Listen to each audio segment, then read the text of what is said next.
Agora você vem criticando reiteradamente o governo Lula, como fez agora. Eu não, cara, Eh, o nosso presidente, que isso faz isso não. você, chamou o Lula outro dia na tribuna do plenário de moribundo, é um Hã, governo moribundo, né. isso. Você acha que ele não chegou nem na metade do mandato. Não. Você acha que ele vai cair nesse mandato? Cara, vamos lá. Se a gente for analisar pelo mesmo prisma, gráficos, indicadores do governo Lula, o do governo Dilma, o governo Lula está seguindo o mesmo padrão, só que mais acelerado. Uhum. Nós estamos vendo aí um colapso econômico, né? O dólar não para de subir, o dólar subiu 10% esse ano, graças às declarações que ele fala. O investimento está indo embora, o preço dos alimentos está aumentando, os impostos e mais tributos, cortes na educação, Uhum.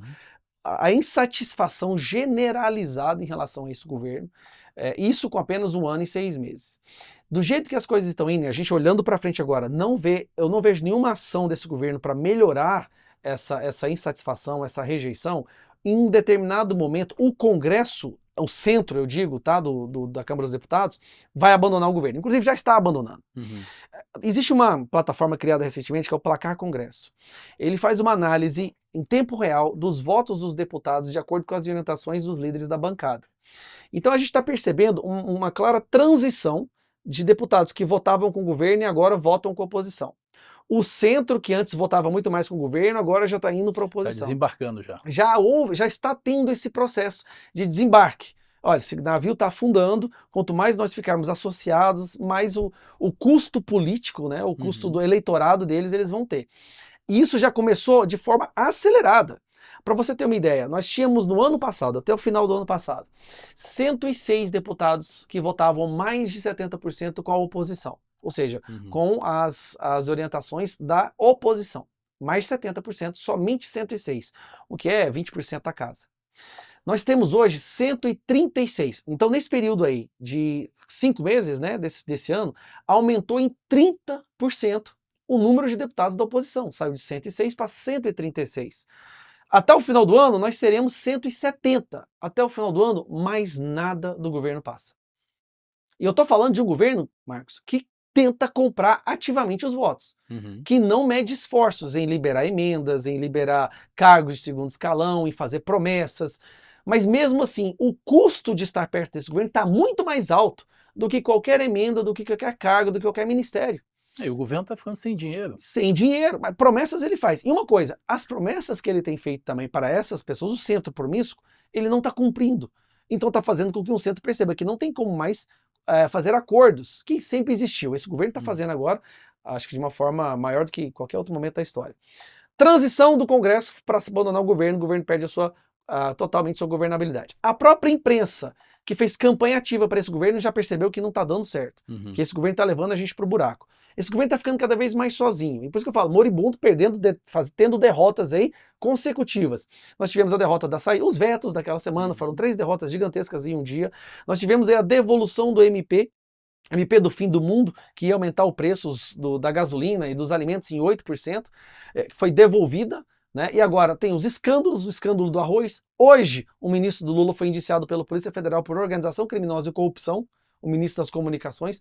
É um escândalo a cada dia, um abandono completo do Congresso desse governo, e é uma questão de tempo. E eu me fico impressionado que o Lula agora, e os próprios petistas próximos ao Lula falam isso nos bastidores. Uhum. O Lula de agora não é o mesmo Lula lá de trás, que sentava para conversar, que tinha paciência, que fingia ser democrático. Esse é um Lula venenoso, tóxico, um Lula cheio de raiva, que quer vingança, e ele não está conseguindo mais articular. Você acha que ele toca o governo com mágoa? E eu acho que ele toca o governo com vingança, com vontade de destruir, mas levantando a bandeira de que está tentando salvar o Brasil. A gente está vendo o que ele fez com os professores. Olha, professores das universidades são um dos maiores responsáveis hoje pelo absurdo, pelo alto voto que ele tem entre os jovens universitários. É o Uhum. sistema de doutrinação. Os professores abandonaram o Lula. E eles foram peças fundamentais para pegar aquela parcela da população entre 17 e 25 anos, Uhum. né, para votar na esquerda, que são as pessoas que foram doutrinadas ali na educação. Eles estão revoltados, estão falando, não vota no Lula nunca mais. Porque o Lula destruiu a carreira principalmente dessas pessoas, né? Estava na Comissão de Educação agora, tinha ali 50 professores na frente lá dizendo que a culpa é do Lula, né? Canalha, te ajudamos a te eleger e você nos traiu, e revoltados. Então ele está perdendo a base dele. No Nordeste, o Lula perdeu 10% dos votos. Se as eleições fossem hoje, ele teria perdido 10% dos votos, da aprovação dele, né? Isso no curral eleitoral, na única região do Brasil que ele... Então eu falo que às vezes Deus sabe das coisas de uma forma que a gente não pode questionar.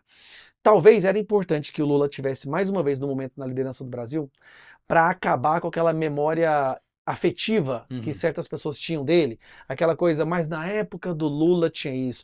Ah é? Na época do Lula era melhor? Então vamos voltar ao Lula? Você diz deixá-lo sangrar. Deixá-lo sangrar. E o que a gente está percebendo é que esse pós-governo agora, a impressão que vai ficar é o fim da esquerda. A esquerda perdeu o seu líder, vai perder o líder, porque ele não vai ser eleito mais, que ele não vai nem para reeleição, a forma que vai chegar a rejeição dele ao final desse mandato, e a esquerda não vai ter mais outra pessoa para tomar a dianteira. E aí eu acho que é a hora do Brasil começar realmente a ser resgatado.